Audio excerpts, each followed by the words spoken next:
മീൻ പൊരിച്ചൊന്നുമില്ല. ഇന്ന് മീൻ പൊരിച്ചിട്ടുണ്ടല്ലോ. പൊരിച്ചൊന്നും ഇതിനകത്ത് കാണുന്നില്ലല്ലോ. എടാ രണ്ടെണ്ണം അവിടെ പൊരിച്ചിട്ടുണ്ടായിരുന്നു. അമീറെ, ഈയാണോ ലാസ്റ്റ് ഫുഡ് കഴിച്ചത്? ആ രണ്ടെണ്ണം ഞാൻ എടുത്തു. ഇനിയിപ്പോ ആര് കഴിക്കാനാ? 4 മണി. ആരും കഴിക്കാനുള്ള നീയാ തീരുമാനിക്കുന്ന? നിങ്ങളൊന്ന് നിർത്തിക്കാണി ചെറിയ കുട്ടികളെ പോലെ. മീൻ പൊരിച്ചതിന്റെ കണക്കൊക്കെ അനക്ക് നോക്കാം. നീ എന്താ ബാത്റൂം അയ്യന്റെ കണക്ക് നോക്കാത്തെ? അതെനിക്ക് വെള്ളിയാഴ്ച ലീവ് ഇല്ലാത്തോണ്ടല്ലേ എനിക്ക് എഴുതാൻ പറ്റാത്തത്. കൂടുതൽ ചിലക്കാൻ നിൽക്കണ്ട, നീ പോയി പണി നോക്ക്. പക്ഷെ നിന്റെ അടുത്ത് എത്ര തവണ പറഞ്ഞിട്ടുണ്ട് ഭക്ഷണം കഴിക്കുന്ന ലാസ്റ്റ് നീയാണെന്നുണ്ടെങ്കിൽ ഭക്ഷണം ഉണ്ടാക്കിയിട്ടുള്ള ചെമ്പും പാത്രം കഴിക്കണം. നിനക്ക് ഒന്നിനും സമയമില്ല അല്ലേ? ഞാൻ ശ്രദ്ധിച്ചോളാക്കാം. അമീറെ, നമ്മുടെ ഈ റൂമിലുള്ള എല്ലാവരും കൂടിയിട്ട് ഒരു വാട്സാപ്പ് ഗ്രൂപ്പില്ലേ, ഭക്ഷണം കഴിക്കാനായിട്ട് മുമ്പ് ജസ്റ്റ് ഒരു മെസ്സേജ് ഇട്ട് നോക്ക് എല്ലാരും കഴിച്ചോ എന്നുള്ളത്.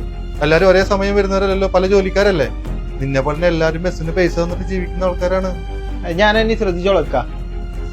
ശുക്ര, ഈ ജോലി കഴിഞ്ഞാൽ തന്നെ തുടങ്ങിയിരിപ്പാണല്ലോ ഇങ്ങനെ. എന്താ എന്റെ പ്രശ്നം?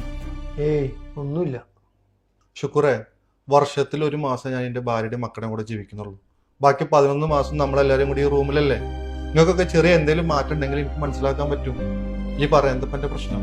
അത്യാവശ്യമായിട്ട് നാട്ടിൽ കുറച്ച് പൈസ ഹോസ്പിറ്റൽ കേസാണ്. നീ എന്നോട് ചോദിച്ചാ? നമ്മുടെ ഈ റൂമിൽ അമീർ റസിയൊക്കെ ഉള്ളതല്ലേ, നീ അവരോട് പറഞ്ഞ? ആരോടെ ചോദിക്കുക?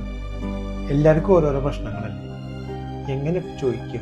നിനക്ക് എന്തെങ്കിലും പ്രശ്നം ഉണ്ടെങ്കിൽ നീ ഇങ്ങനെ ടെൻഷൻ അടിച്ചിരിക്കുക? തുറന്ന് പറയണ്ടേ, നല്ല അറിയുള്ളൂ. അമീറെ, ആസിയെ ഒന്നുകൂടെ വന്നടാ. എന്താ ശ്രദ്ധിക്ക? എടാ, ഷുക്കൂറിന് അത്യാവശ്യമായിട്ട് നാട്ടിൽ കുറച്ച് പൈസ അയക്കാണ്ട്. നമ്മൾ 3-4 പേരുണ്ടല്ലോ റൂമിൽ. അപ്പൊ ശമ്പളം കിട്ടിയാൽ തരും. എന്റെ കുറച്ച് പൈസ ഇരിപ്പുണ്ട്. എന്റെയിലും കുറച്ചുണ്ട്.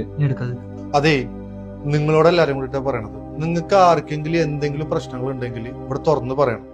വെറുതെ ആലോചിച്ചിരുന്ന് ടെൻഷൻ അടിച്ചിട്ട് വല്ല അസുഖങ്ങൾ വെച്ചിട്ട് കാര്യമില്ല.